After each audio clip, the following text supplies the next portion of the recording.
अस्सलाम वालेकुम रहमतुल्लाहि व बरकातहू। आइए आप सब की तरफ। तो सबक हम पढ़ रहे थे सूरह बकर सिपारा नंबर 2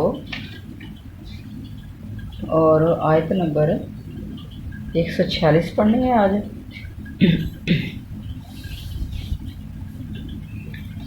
तो आते हैं सब की तरफ। जी सब हाजिर हो गए। चलो माशाल्लाह। अल्लाज़ीना,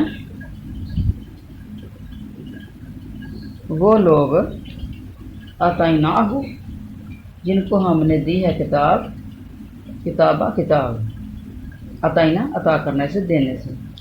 यारिफूनहु, वो पहचानते हैं इसे।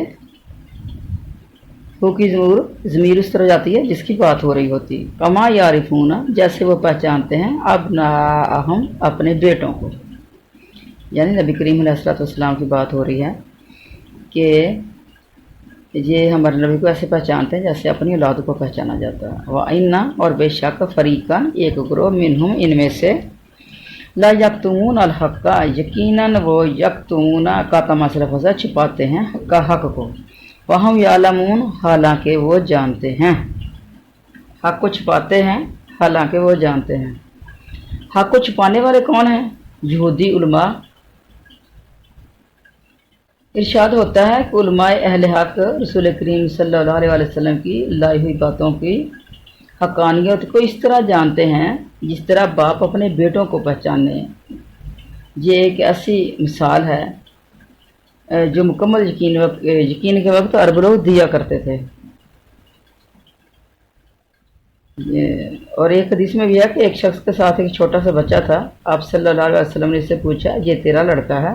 इसने कहा, हाँ अल्लाह के रसूल, आप भी गवाह रहिए। आपने फरमाया, ना ये तुझ पर पोशीदा रहे और ना तू इस पर। यानी औलाद कैसे पहचानी जाती है? औलाद के बारे में शक नहीं होता किसी को भी, और अपनी औलाद बंदा ऐसे पहचान जाता है, चाहे वो देर की भी बिछड़ी हुई हो ना, तो वह पहचानी जाती है। मेरे जानने वाली एक औरत थी, तो उसकी बहू ने तलाक ले ली थी उससे। अच्छा, जो वो मुझे सुनाने लगी कि 6-7 साल हो गए इस बात को। वो बच्ची कोई साल की थी। एक दफ़ा कहने लगी कि मेरा बेटा बस में सवार हुआ, तो वो बच्ची बस में पहले ही खड़ी थी, तो वो ना आके पास खड़ी हो गई। जब पता नहीं वो बाद में सवार हुए, कहने लगी कि वो ना पास आके खड़ी हो गई, तो कहने लगा कि बच्ची मुझे बड़ी प्यारी लगी। वो मैं ना उसको पहचानने की कोशिश करने लग गया कि ये बच्ची मैंने देखी हुई है। तो इतने में ना उसकी माँ ने उसको बाजू से पकड़ के ना पीछे कर लिया और अपने साथ बिठा लिया। तो माँ ने तो चेहरे का नकाब किया हुआ था। कहने लगा कि मैंने ना पहचानी, लेकिन बच्ची की नानी साथ थी जिसका चेहरा नंगा था, तो मैंने फ़ौरन ही पहचान लिया कि ये मेरी बेटी थी। ये तो औलाद जो है ये नहीं छुपती, बल्कि खुद भी बंदा पहचान जाता है, दूसरा बंदा भी पहचान लेता है।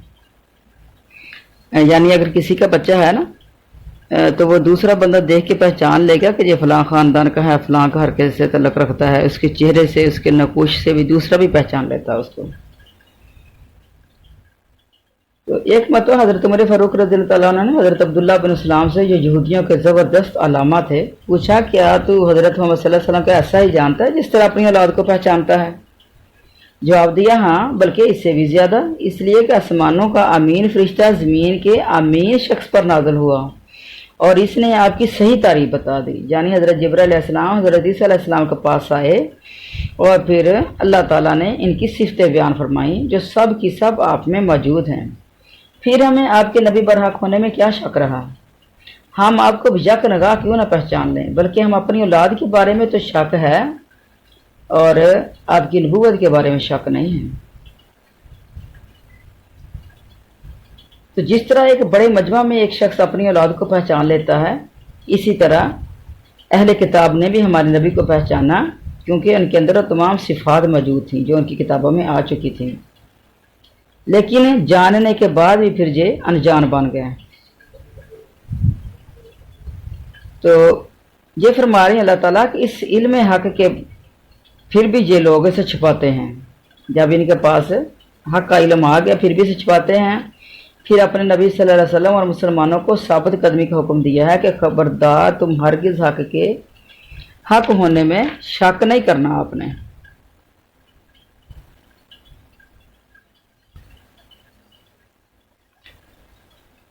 اچھا، اگلا سبق آگے چلتے ہیں۔ الحق کو یہی حق ہے میرے ربی کا تیرے رب کی طرف سے، فلا تکونن پس نہ ہرگز ہو جاؤ تم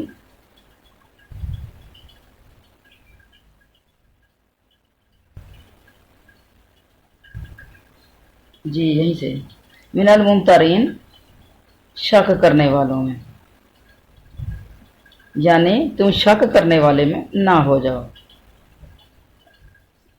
اللہ کی طرف سے صحابہ کرام کو بھی اور ہمارے نبی کو بھی یہ تنبیہ کی جا رہی ہے کہ تیرے رب کی طرف سے حق یہی ہے، اور اپنے دل کے اندر کوئی شک کوئی وسوسہ نہیں لے کے آنا آپ نے۔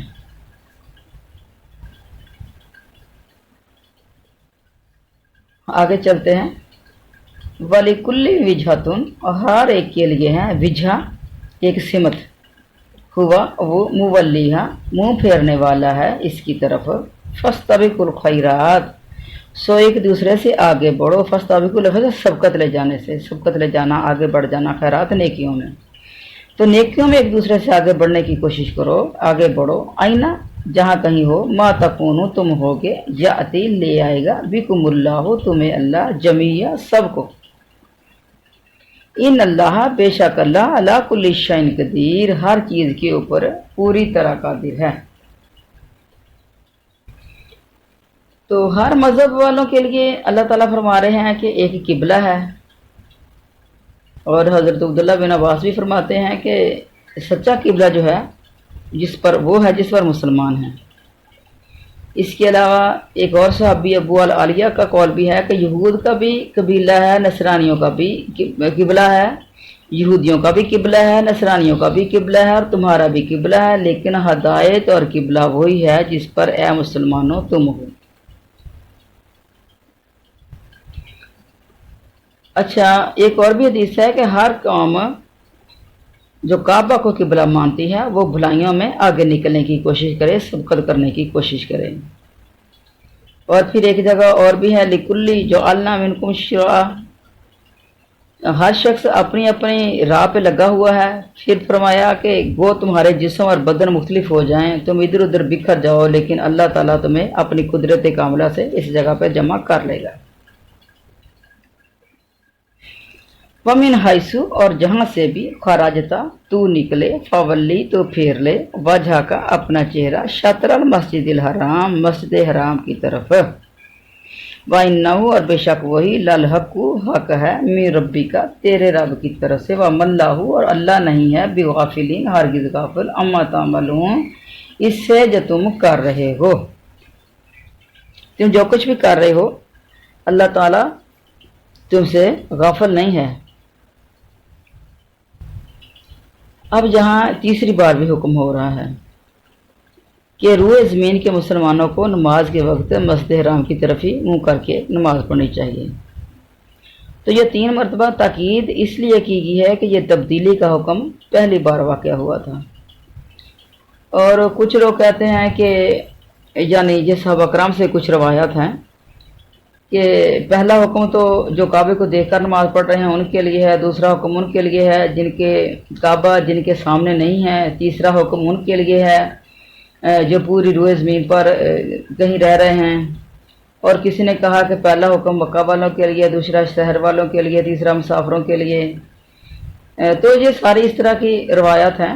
تو اصل چیز کیا ہے کہ جب تبدیلی کی کعبہ کی تبدیلی کا جب حکم آ گیا تو اس کے اندر اب یہ فورس کیا جا رہا ہے کہ آپ نے اس طرف ہی منہ کرنا ہے۔ اچھا، تو یہ کیوں کیا گیا؟ اس کے اندر ایک چیز یہ بھی تھی کہ نبی کریم صلی اللہ علیہ وسلم کی چاہت تھی، اور دوسرا یہ بھی تھا کہ اللہ کا یہ حکم تھا، اور تیسرا یہ بھی تھا کہ یہودیوں کی حجت کا جواب ہے کہ ان کی کتابوں میں پہلے سے موجود تھا کہ آپ کا قبلہ کعبہ ہوگا، تو اس حکم سے وہ پیشین گوئی بھی پوری ہوئی۔ ساتھ ہی مشرکین کی حجت بھی ختم ہو گئی، ان کی دلیل بھی ختم ہو گئی کہ وہ کعبہ کو متبرک اور مشرف مانتے تھے۔ اب حضور صلی اللہ علیہ وسلم کی توجہ بھی اس کی طرف ہو گئی، یعنی اب آپ مانیں کہ جب ہمارے نبی بیت المقدس کی طرف منہ کر کے نماز پڑھتے تھے تو آپ کہتے تھے کہ یہ ہمارے کعبے کا پیروکار نہیں ہے، ہمارے قبلے کا پیروکار۔ اب جب آپ کے قبلے کا پیروکار ہو گیا ہے تو اب آپ کو ماننا چاہیے، ان کی باتوں کو ماننا چاہیے، اب تو تمہارا اور ان کا قبلہ ایک ہو گیا۔ اور یہ اللہ ہی جانتے ہیں، باقی واللہ عالم بالصواب، کہ اہل کتاب کی کوئی دلیل جو ہے تمہارے اوپر باقی نہ رہی۔ وہ جانتے تھے کہ اس امت کی پہچان کعبہ کی طرف رخ کر کے نماز پڑھنا ہے، ان کی کتابوں میں یہ چیز آ چکی تھی۔ جب وہ جس اصطلاح پائیں گے تو انہیں شک کی گنجائش ہو سکتی ہے، لیکن جب انہوں نے آپ صلی اللہ علیہ وسلم کی اس قبلہ کی طرف پھرتے ہوئے دیکھ لیا تو اب انہیں کسی طرح کا شک نہ رہنا چاہیے۔ ان کو پتہ تھا کہ مسلمانوں کا جو نبی آخری ہوگا ان کا قبلہ کعبہ ہوگا، اور یہ بات بھی ہے کہ جب وہ تمہیں اپنے قبلہ کی طرف نمازیں پڑھتے ہوئے دیکھیں گے تو ان کے ہاتھ ایک بہانہ لگ جائے گا، لیکن جب تم ابراہیمی قبلہ کی طرف متوجہ ہو جائے گا تو وہ خالی ہاتھ رہ جائیں گے۔ تو یہود کی جو حجت تھی، یہ ایک دلیل تھی کہ آج بھی جو ہمارے قبلے کی طرف ہیں، یعنی ہمارے قبلے کی طرف رخ کر کے نماز پڑھتے ہیں۔ جب مسلمان مدینے گئے تو انہوں نے دیکھا کہ مسلمان تو بیت المقدس کی طرف منہ کر کے نماز پڑھتے، تو انہوں نے اپنے ذہن میں یہ چیز سوچ رکھی تھی کہ ہو سکتا ہے کہ کل کو ہمارا مذہب بھی مان جائیں، اور جب اللہ کے حکم سے یہ اصلی قبلہ اختیار کر لیا گیا تو ان کی اساس پر بھی پانی پڑ گیا۔ اچھا، پھر دوسری بات یہ تھی کہ جو ان میں سے ظالم اور ضدی مشرکین تھے بطور اعتراض کہتے تھے کہ یہ شخص ملت ابراہیمی پر ہونے کا دعویٰ کرتا ہے اور پھر ابراہیمی قبیلہ کی قبلہ کی طرف منہ کر کے نماز نہیں پڑھتا، تو یعنی ابراہیم علیہ السلام کا قبلہ یہ تھا، تو یہ اپنے آپ کو قبلہ ابراہیمی پہ کہتا ہے۔ تو ان کو بھی جواب مل گیا کہ اب ان کا قبلہ جو ہے یہ نبی صلی اللہ علیہ وسلم علیہ حکام کا متبع ہے، پہلے ہم نے اپنے کمال حکمت سے انہیں بیت المقدس کی طرف منہ کرنے کا حکم دیا ہے۔ تو اللہ تعالیٰ فرما رہے ہیں کہ جسے یہ بجا لائے، پھر ابراہیمی قبلہ کی طرف پھر جانے کو کہا، جسے دل و جان سے انہوں نے مانا ہے، پھر آپ ہر حال میں ہمارے احکام کے ماتحت ہیں۔ پھر فرمایا ان ظالموں کو شبہ ڈالنے سے تم شک میں نہ پڑو، ان باغیوں کی سرکشی سے تم خوف نہ کرو، ان کے بے جات اعتراضوں کی مطلق پرواہ نہ کرو، میری ذات سے خوف کیا کرو، صرف مجھ ہی سے ڈرا کرو۔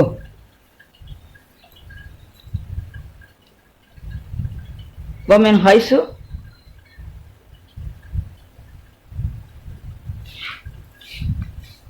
اور جہاں سے بھی خرجتا تو نکلے، فولی تو پھیر لے، وجہ کا اپنا چہرہ، شطر المسجد الحرام، مسجد حرام کی طرف، وحیثو، اور جہاں کہیں بھی، ما کنتم تم ہو، فولو سو پھیر لو، وجوہکم اپنے چہروں، وجہ ان کی جمع وجوہ، شطرہ اس کی طرف، لی اللہ تاکہ نہ یکون رہے، للناس لوگوں کے لیے، علیکم تمہارے خلاف، حجتن کوئی حجت، الا الذین سوائے لوگوں کے جنہوں نے ظالموا منہم ظلم کیا ان میں سے، فلا تخشوہم واخشونی، تم صرف مجھے سے ڈرو، ان لوگوں سے نہ ڈرو، فلا سو مت ڈرو ان سے، ولی اتمہ میں تمام کر دوں، پوری کر دوں، نعمتی اپنی نعمت، علیکم تم پر، ولا اللکم تہتدون تاکہ تم ہدایت پا جاؤ۔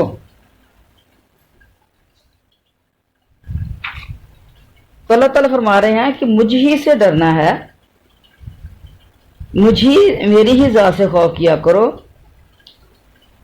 اچھا، قبلہ بدلنے کے اندر جہاں یہ مسئلہ تھی کہ لوگوں کی زبانیں بند ہو جائیں، وہاں یہ بھی بات تھی کہ میں چاہتا تھا کہ اپنی نعمت تم پر پوری کر دیں، اللہ تعالیٰ فرما رہے ہیں، اور نعمت کے اہتمام کرنے میں یہ قبلہ ابراہیمی وہ بھی اللہ تعالیٰ نے دینا تھا اس نعمتوں کے اندر، اور قبلہ کی طرح تمہاری تمام شریعتیں کامل کر دوں اور تمہارے دین کو ہر طرح مکمل کر دوں۔ اور اس میں ایک راز یہ بھی تھا کہ جس قبلہ سے اگلی امتیں بہہ گئیں تم اس سے نہ ہٹو، हमने इस किबला को खसूसियत के साथ तुम्हें अता फरमा कर तुम्हारा अशरफ और तुम्हारी फजीलत और तुम्हारी बुजुर्गी तमाम उम्मतों पर साबित कर दी।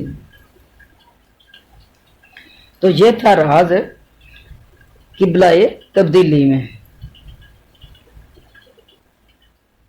अच्छा, आगे चलते हैं कि नेमत तमाम होगी, उम्मत मोहम्मदिया को किबला जो है वो बैतुल्लाह मिल गया है।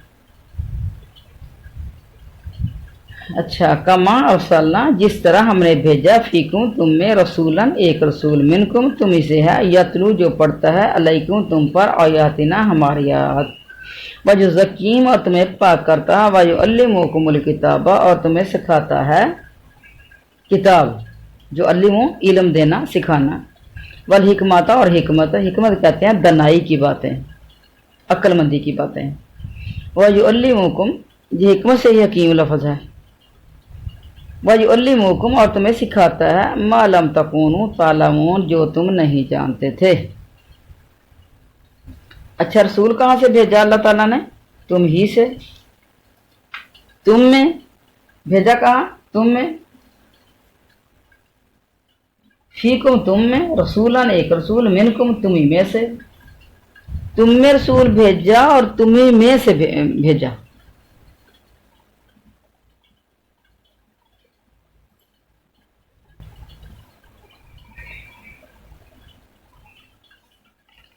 अच्छा, अल्लाह ताला फरमा रहे हैं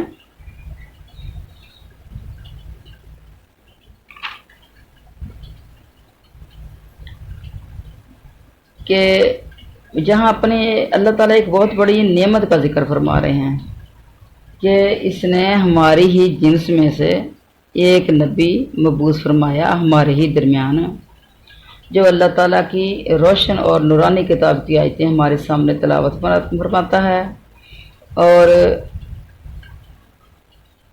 इंसान की जो अपनी आदतें हैं उनको और नफ्स की शरारतों को और जहालियत के कामों से रोकता है, हिकमत और कुफर से निकाल कर नूर ईमान की तरफ रहबरी करता है, किताब व हिकमत यानी कुरान और हदीस हमें सिखाता है, और वो राज अल्लाह के नबी हम पर खोलते हैं जो आज तक हमें पर किसी ने नहीं खोले थे। बस आप सल्लल्लाहु अलैहि वसल्लम की वजह से वो लोग जिन पर सदियों से जहालत छाई हुई थी, जिन्होंने सदियों से तारीकी में ही आंखें खोली थी, तारीकी ने उनको घेर रखा था, जिन पर मुद्दत से भलाई का साया भी नहीं पड़ा था, दुनिया के ज़बरदस्त और बड़ी बड़ी हस्तियों के उस्ताद बन गए। वो इल्म में गहरे हो गए और दिलों के पाक और ज़ुबान के सच्चे बन गए, और दुनिया की हालत का ये इनकलाब हमारे नबी करीम सल्लल्लाहु अलैहि वसल्लम की रसालत की गवाही दे रहा है। एक और जगह भी कुरान पाक में इरशाद होता है, लक़द मनल्लाहु अलल मोमिनीन, बेशक अल्लाह ताला ने मोमिनों के ऊपर एहसान किया है। और एक और जगह भी कुरान पाक में अल्लाह ताला फरमाते हैं, क्या तो इन्हें नहीं देखता जिन्होंने अल्लाह की इस नेमत के बदले कुफर किया और अपनी कौम को हलाकत की गड़े में डाला। यहाँ अल्लाह की नेमत से मुराद हज़रत मोहम्मद सल्लल्लाहु अलैहि वसल्लम, ये दुनिया के लिए रहबर बन के आए, रहनुमाई बन के आए, जन्नतों का रास्ता दिखाने के लिए आए। ये अल्लाह ताला का एक बहुत बड़ा एहसान है, भटकी हुई इंसानियत को सिरात मुस्तकीम पे लगा दिया अल्लाह ताला ने, और ये अल्लाह ताला की एक नेमत है। और इसलिए इस आयत में भी अपनी नेमत का जिक्र फरमाकर लोगों को अपनी याद और अपने शुक्र का भी हुक्म दिया है।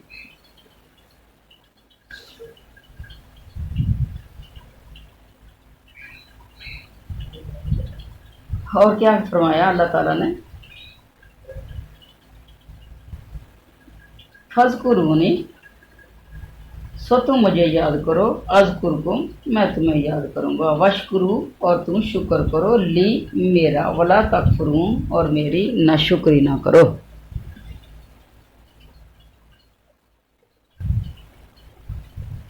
यानी नबी करीम सल्लल्लाहु अलैहि वसल्लम ने जहालत के गड़े से निकाला,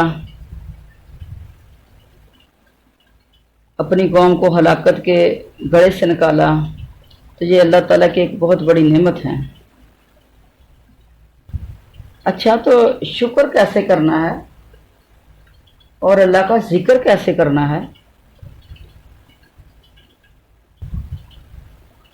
اچھا ایک دفعہ نا موسیٰ علیہ السلام نے اللہ تعالیٰ سے عرض کی کہ اے اللہ تیرا شکر کس طرح ادا کروں، تو اللہ تعالیٰ نے فرمایا مجھے یاد رکھو، بھولو نہیں، یاد شکر ہے اور بھول کفر ہے۔ اچھا حضرت حسن بصری رضی اللہ عنہ فرماتے ہیں کہ اللہ کی یاد کرنے والے، اللہ کو بکثرت یاد کرنے والے، اور جو بھی اللہ کو بکثرت یاد کرتا ہے اس کا شکر ادا کرتا ہے، اور جب کوئی اللہ کو زیادہ یاد کرتا ہے تو اللہ تعالیٰ اس کا شکر کرنے والے کو اور زیادہ دیتا ہے، اور نہ شکرے کو عذاب بھی کرتا ہے۔ تو بزرگان دین کیا فرماتے ہیں کہ اللہ سے پورا ڈرنا چاہیے، اس کی اطاعت کی جائے، نافرمانی نہ کی جائے، اس کا ذکر کیا جائے، غفلت نہ برتی جائے، اس کا شکر کیا جائے، نہ شکری نہ کی جائے۔ حضرت عبداللہ بن عمر رضی اللہ عنہ سے سوال ہوتا ہے کہ کیا زانی، شرابی، چور، قاتل نفس کو بھی اللہ تعالیٰ یاد کرتا ہے؟ فرمایا ہاں، برائی سے یاد کرتا ہے اللہ تعالیٰ۔ تو اللہ تعالیٰ فرماتے ہیں کہ مجھے یاد کرو، میرے ضروری احکام بجا لاؤ، میں تمہیں یاد کروں گا، یعنی اپنی نعمتیں تمہیں عطا فرما دوں گا۔ حضرت ابن عباس رضی اللہ عنہ فرماتے ہیں اللہ کا یاد کرنا بہت بڑی چیز ہے۔ اچھا ایک حدیث قدسی بھی ہے، حدیث قدسی وہ ہوتی ہے جو اللہ کی بات ہے اور وہ قرآن نہیں ہے اور ڈائریکٹ ہمارے نبی کے اوپر وہ اللہ تعالیٰ کی بات اتری ہے کہ جو مجھے اپنے دل میں یاد کرتا ہے میں بھی اسے اپنے دل میں یاد کرتا ہوں، اور جو مجھے کسی جماعت میں یاد کرتا ہے تو میں بھی اسے اس سے بہتر جماعت یعنی فرشتوں کی جماعت میں اس کو یاد کرتا ہوں۔ اچھا دوسری حدیث مسند احمد میں ہے کہ وہ جماعت فرشتوں کی جماعت ہے، جو شخص میری طرف ایک بالشت بڑھتا ہے میں اس کی طرف ایک ہاتھ بڑھتا ہوں، اور اگر تو اے بنی آدم میری طرف ایک ہاتھ بڑھائے گا میں تیری طرف 2 ہاتھ بڑھاؤں گا، اور اگر تو میری طرف چلتا ہوا آئے گا تو میں تیری طرف دوڑتا ہوا آؤں گا۔ یہ صحیح بخاری میں بھی یہ حدیث ہے۔ اچھا صحابی فرماتے ہیں کہ اللہ تعالیٰ کی رحمت سے اس سے بھی زیادہ قریب ہے، پھر فرمایا میرا شکر کرو نہ شکری نہ کرو۔ ایک اور جگہ ہے لا ان شکرتم لا ازیدنکم، لا یہاں ہے شرطیہ، اگر تم میرا شکر کرو گے تو میں تمہیں ضرور دوں گا۔ یہ لام الف لا ہوتا ہے، نہیں کہ معنی میں آتا ہے، اور یہ لام زبر لا، اگر تم میرا شکر کرو گے تو میں تمہیں اور زیادہ دوں گا، یعنی یہ شرطیہ کے معنی میں آتا ہے۔ اور اگر تم نہ شکری کرو گے تو یاد رکھنا میرا عذاب بھی بڑا سخت ہے۔ تو آگے چلتے ہیں۔ یا ایھا الذین آمنو، اے لوگو جو ایمان لائے ہو، استعینوا مدد طلب کرو، استعینوا مدد طلب کرنا، بالصبر صبر کے ساتھ، والصلاۃ اور نماز کے ساتھ، ان اللہ بے شک اللہ مع الصابرین صبر کرنے والوں کے ساتھ ہے۔ اب جب مصیبت آ پڑی تو پھر صبر کس کے ساتھ ہے؟ نماز کے ساتھ ہے، یعنی صبر اور نماز مدد مانگنے کے بہترین وسیلے ہیں۔ شکر کے بعد اب صبر کا بیان ہو رہا ہے، اور ساتھ ہی نماز کا ذکر کر کے ان بڑے بڑے نیک کاموں کو ذریعہ نجات بنانے کا حکم ہو رہا ہے۔ ظاہر بات ہے کہ انسان یا تو اچھی حالت میں ہوگا تو یہ موقع شکر کا ہے، اور اگر بری حالت میں ہوگا تو یہ موقع صبر کا ہے۔ حدیث میں ہے کہ مومن کی کیا ہی اچھی حالت ہے، ہر کام میں اس کے لیے سراسر بھلائی ہی بھلائی ہے، اجر ہی اجر ہے، اسے راحت ملتی ہے، یہ شکر کرتا ہے تو یہ اجر پاتا ہے، یعنی اس کو جب راحت ملی شکر کیا تو اجر پایا، رنج پہنچتا ہے تکلیف پہنچتی ہے اور صبر کرتا ہے تو بھی اس کو اجر ملتا ہے۔ آیت میں بھی اس کا بیان ہے کہ مصیبتوں پر تحمل کرے اور انہیں ٹالنے کا ذریعہ صبر و صلاۃ ہے، جیسے سے پہلے بھی گزر چکا ہے، وَاسْتَعِینُوا بِالصَّبْرِ وَالصَّلَاةِ وَإِنَّهَا لَكَبِیرَةٌ إِلَّا عَلَى الْخَاشِعِینَ، یہی سورۃ بقرہ کی آیت میں پیچھے گزر چکا ہے کہ صبر اور صلاۃ کے ساتھ مدد چاہو تو اہم کام ہے، لیکن رب کا ڈر رکھنے والوں پر بہت آسان ہے، یعنی یہ کام لَکَبِیرَةٌ ہے تو بڑا، لیکن اللہ کا ڈر رکھنے والوں کے لیے بڑا نہیں ہے۔ اچھا نبی کریم صلی اللہ علیہ وسلم نے فرمایا جب کوئی کام حضور صلی اللہ علیہ وسلم کو غم میں ڈال دیتا تو آپ نماز شروع کر دیتے۔ صبر کی 3 قسمیں ہیں، حرام اور گناہ کے کاموں کو ترک کرنے پر بھی صبر کریں، यानी गुनाह करने को जी चाहता है, हराम काम करने को जी चाहता है। हराम मसलन कोई कारोबार कर रहे हैं तो उसमें हेरा फेरी करने को जी चाहता है कि कोई देख तो नहीं रहा तो मैं कर भी सकता हूँ, माल ज़्यादा कमा सकता हूँ। अच्छा, तो उसके ऊपर भी सब्र करना है हमने, हराम को छोड़ना है, सब्र करना है। बाज़ औक़ात कोई हराम चीज़ जो है वो खाने के लिए हमारे पास आ जाती है, जिस तरह गैर अल्लाह के नाम का चढ़ावा। तो बज़ाहिर तो चीज़ वो लजीज है, अच्छी है, खुशबुएं छोड़ रही है, लेकिन उसके ऊपर सब्र करना है। तो ये सब्र करना जो है ये भी एक बहुत बड़ी नेकी है।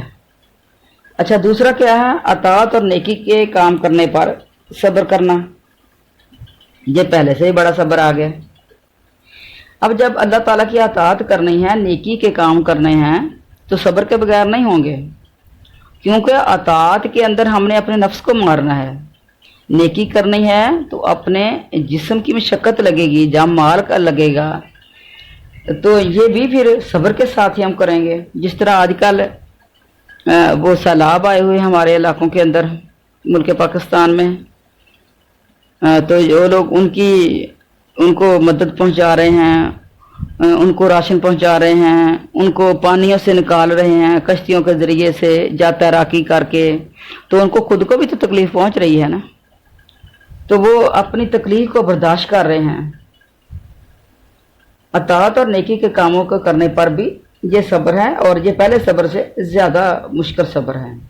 और तीसरी किस्म जो सब्र की है वो मुसीबत, दर्द और दुख पर सब्र है। तो मुसीबत के टाइम भी जो है वो सब्र करना, दुख के टाइम, तो ये भी एक बहुत बड़ा सब्र है। कितने ही वो लोग हैं जब कोई हादसा देख लेते हैं तो अपने हवास खो जाते हैं। कोई अजीज फौत हो गया, कोई एक्सीडेंट में अल्लाह ना करे मसला बन गया, तो हवास खो जाते हैं, और जा फिर अपने कपड़े फाड़ने शुरू कर देते हैं, सर को पीटना शुरू कर देते हैं, गिरेबान को पीटना शुरू कर देते हैं। तो उसके ऊपर भी सब्र करना है। जिस तरह इमाम हसन हुसैन की शहादत हुई, वाक़या करबला हुआ, तो बहुत ही जो दिलदोज़ वाक़या है, लेकिन पीटना नहीं है, सब्र करना है हमने। तकलीफ़ है कि हमारे नबी करीम सल्लल्लाहु की आल को किस तरीके से तकलीफ़ें दी, क्यों दी उन ज़ालिमों ने, तो फिर सब्र करना है। इसके ऊपर भी दुख है लेकिन सब्र करना है। और ये भी वाजिब है कि ऐबों से इस्तग़फ़ार करना भी चाहिए हमें, अपने ऐब जो हैं उनके ऊपर भी इस्तग़फ़ार करें। और एक साहबी फरमाते हैं कि अल्लाह ताला की फरमाबरदारी में इस्तक़लाल से लगे रहना, इंसान पर शाख गुजरे, तबीयत के खिलाफ हो, जी ना चाहे, ये भी एक सब्र है। दूसरा सब्र अल्लाह ताला के मना किए गए कामों से रुक जाना है, चाहे तिबी मलान हो, इस तरफ हो, ख्वाहिश नफ्स सा भी रही हो, तभी सब्र करना है। अच्छा, इमाम ज़ैनुल आबिदीन से एक हदीस मरवी है, फरमाते हैं कि क़यामत के दिन एक आवाज़ देने वाला आवाज़ लगाएगा, एक ऐलान करने वाला ऐलान करेगा कि सब्र करने वाले कहाँ हैं, उठें और बगैर हिसाब किताब के जन्नत में चले जाएं। कुछ लोग उठ खड़े होंगे और जन्नत की तरफ बढ़ेंगे। फरिश्ते इन्हें देखकर पूछेंगे कहाँ जा रहे हो जी? कहेंगे जन्नत में। कहेंगे अभी तो हिसाब भी नहीं हुआ। कहेंगे हाँ, हिसाब से पहले ही। पूछेंगे आखिर आप कौन लोग हैं? जवाब देंगे हम साबर लोग हैं, अल्लाह ताला की फर्माबरदारी करते रहे और इसकी नाफरमानी से बचते रहे, मरते दम तक इसके ऊपर सब्र किया, जमे रहे। फरिश्ते कहेंगे फिर तो ठीक है, बेशक तुम्हारा यही बदला है और इसी लायक तुम हो, जाओ जन्नत में जाओ, मज़े करो, अच्छे काम वालों का अंजाम अच्छा ही है। तो यही कुरान पाक फरमा रहे हैं, इन्नमा युवफ़्फ़ा साबिरून अजरहुम बिगैर हिसाब, कि साबरों को उनको पूरा पूरा बदला है और बेहिसाब दिया जाएगा इनको। अच्छा, हज़रत सईद रज़ियल्लाहु अन्हु फरमाते हैं कि सब्र के मानी ये भी हैं कि अल्लाह ताला की नेमतों का इकरार करें और मुसीबतों का बदला अल्लाह के यहाँ मिलने का यकीन रखे। जो मुसीबतें उसको ऊपर आई, इनका बदला मिलेगा अल्लाह ताला के यहाँ। इन पर सवाब भी तलब करे कि अल्लाह जो मेरे ऊपर मुसीबत आई है, दुख है, कोई तकलीफ़ आ गई है, चाहे वो भूख की है, प्यास की है, और चाहे वो कोई जिस्म की तकलीफ की है तो इस पर सवाब तलब करे अल्लाह ताला से कि अल्लाह जो मेरे ऊपर जो दुख बीमारी है इसके एवज मुझे सब्र अता सवाब अता फरमा दे। हर घबराहट परेशानी और मुश्किल मौका पर इस्तकलाल और नेकी की उम्मीद पर मोमिन को खुश नजर आना चाहिए। अच्छा आगे चलते हैं। वला तकूलू, और ना कहो, ले मैं युक्तल, इन लोगों को जो कत्ल कर दिए गए, फी सबीलिल्लाह, अल्लाह के रास्ते में जो कत्ल कर दिए गए, या कत्ल हो गए या शहीद हो गए, कह लें आप, अमवातुन के वो मुर्दे हैं, बल्कि अहयाउन वो जिंदा हैं, वलाकिन ला तशऊरून, लेकिन तुम शऊर नहीं रखते, यानी तुम्हें पता नहीं है इसका कि वो जिंदा हैं और उनकी ज़िंदगी कैसी है। शहीद जिंदा हैं, अल्लाह ताला फरमाते हैं कि शहीदों को मुर्दा ना कहो, बल्कि वो ऐसी ज़िंदगी में है जिसे तुम समझ ही नहीं सकते। इन हयात बरज़खी हासिल है और वहाँ वो खुर्दो नोश पा भी रहे हैं। सही मुस्लिम शरीफ में एक हदीस है कि शहीदों की रूहें सबज रंग के परिंदों के कालिब में हैं और जन्नत में जिस जगह चाहें चरती चुगती उड़ती फिरती हैं, फिर इन कंदीलों में आकर बैठ जाती हैं जो अर्श के नीचे लटक रही हैं। इनके रब ने एक मरतबा इन्हें देखा और इनसे दरियाफ्त फरमाया कि अब तुम क्या चाहते हो। उन्होंने जवाब दिया, अल्लाह हमें तो तूने वो कुछ दे रखा है जो किसी को नहीं दिया, फिर हमें किसी चीज़ की ज़रूरत ही नहीं है। तो इनसे फिर अल्लाह ताला सवाल करेंगे। तो फिर जब उन्होंने देखा कि अब हमें कोई जवाब तो देना ही होगा, तो कहेंगे कि अल्लाह ताला हम चाहते हैं कि तू हमें दोबारा दुनिया में भेज, हम तेरी राह में फिर जंग करें, फिर शहीद हो जाएं, तेरे पास आएँ और शहादत का दुगना अजर पाएँ। तो अल्लाह ताला फरमाएंगे ये नहीं हो सकता, ये तो मैं लिख चुका है कि कोई भी मरने के बाद दोबारा दुनिया की तरफ नहीं पलट कर जाएगा। और मसनद अहमद की एक और हदीस में भी है कि मोमन की रूह एक परिंद है जो जन्नती दरख्तों पर रहती है और क़यामत के दिन वो अपने जिस्म की तरफ लौट आएगी। इससे मालूम होता है कि हर मोमन की रूह वहाँ जिंदा है, लेकिन शहीदों की रूह को एक तरह की इम्तियाजी हैसियत हासिल है। उनको एक इम्तियाजी शराफत है, एक करामत है, उनकी एक इज्जत और एक अजमत उनको हासिल है जो आम मोमनों की रूहों को हासिल नहीं है। तो अगर इसी आयत के ऊपर हम गौर करें तो हज़रत इमाम हसन हुसैन जो हैं, जो वाक़या करबला के अंदर जितने भी ये हमारे नबी के घराने के, हमारे नबी की आल के जितने भी लोग शहीद हुए, तो क्या वो शहीद नहीं हुए? क्या उनकी शहादतें कबूल नहीं हैं?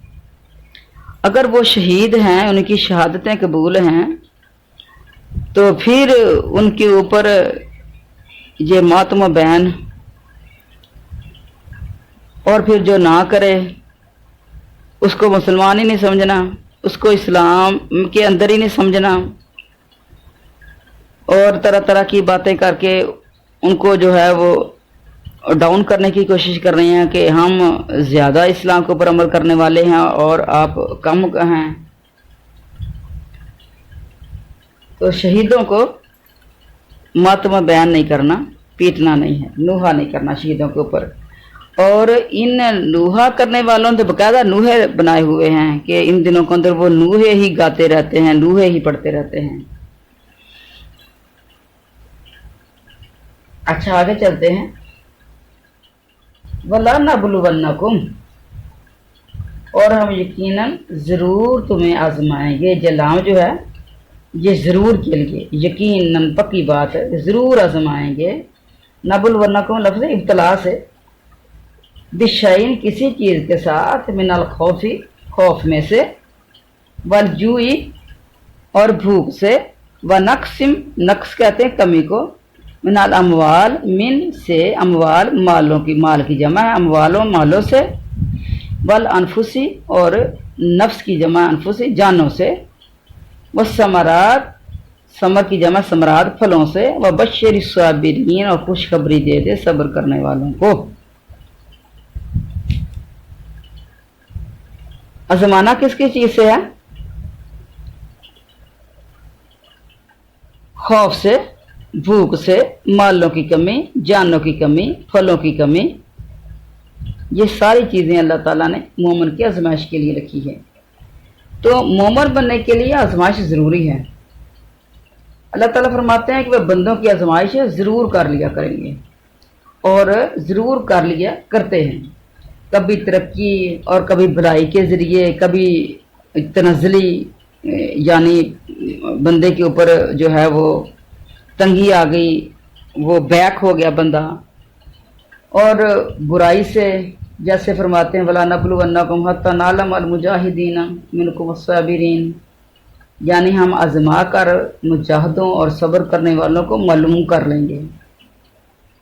तो जितना नेक लोग होते हैं, जितने ही वो अल्लाह के रास्ते में चलते हैं, तो अल्लाह ताला उनको भी आजमाइशों में डाल रहे हैं। क्या ये बंदे मेरी आजमाइशों में पूरे उतरते हैं, सब्र करने वालों में हैं, अल्लाह के इनामात के ऊपर इनकी निगाह है। एक और जगह भी है कुरान पाक के अंदर है, फाज़ा कहा अल्लाहु लिबासल जूइ वल खौफ, मतलब यह है कि थोड़ा सा खौफ भी, कुछ भूख भी, कुछ माल की कमी भी, कुछ जानों की कमी भी, कुछ अपनों की, कुछ गैरों की, कुछ दोस्तों अहबाब की मौत, कभी फलों और पैदावार के नुकसानात वगैरह से अल्लाह ताला अपने बंदों को आजमा लेता है। सब्र करने वालों को नेक अजर और अच्छा बदला नायत फरमाता है, और बेसब्र जल्दबाज नाउमीदी करने वालों पर इसके अजाब उतरते हैं। तो यहाँ खौफ से मुराद क्या है? अल्लाह ताला का डर। तो अल्लाह ताला का डर ही हमारे दिलों के अंदर होना चाहिए। अल्लाह ताला का खौफ ही जो है वो इंसान को बुराइयों से रोकता है और अच्छाइयों की तरफ माइल करता है। तो अल्लाह ताला हम सब को इस्तिकामत अता फरमाए और हमें अच्छाइयों की तरफ दौड़ लगाने की अल्लाह ताला हिम्मतें ताकतें अता फरमा दे, बुराइयों से बचा के रखे। अल्लाह ताला की हर आजमाइश के अंदर अल्लाह ताला हमें कामयाबी अता फरमाए, और आजमाइशों से पनाह मांगा करें अल्लाह ताला से कि अल्लाह तू हमें आजमाइशों में ना लेके, अल्लाह हम तेरी आजमाइशों के काबिल नहीं हैं, हम तेरी आजमाइशों में पूरे उतर नहीं सकते, हमारे ईमान कमज़ोर है, हमारे दिल कमज़ोर हैं, हमारे इस्लाम कमज़ोर हैं। अल्लाह तू हमें माफ़ियाँ दे दे। तो अल्लाह ताला से इस्तग़फ़ार हमेशा करते रहें, जिस तरह नबी करीम अलैहिस्सलातु वस्सलाम ने फरमाया था कि मैं गुनाह गलतियाँ भी नहीं करता, लेकिन फिर भी एक दिन में अल्लाह ताला से 100 मरतबा इस्तग़फ़ार करता हूँ। तो हम भी अस्तग़फ़िरुल्लाह वअतूबु इलैह और जा फिर अस्तग़फ़िरुल्लाहुल्लज़ी ला इलाहा इल्ला हुवल हय्युल क़य्यूम वअतूबु इलैह। अस्सलामु अलैकुम व रहमतुल्लाहि व बरकातुहू।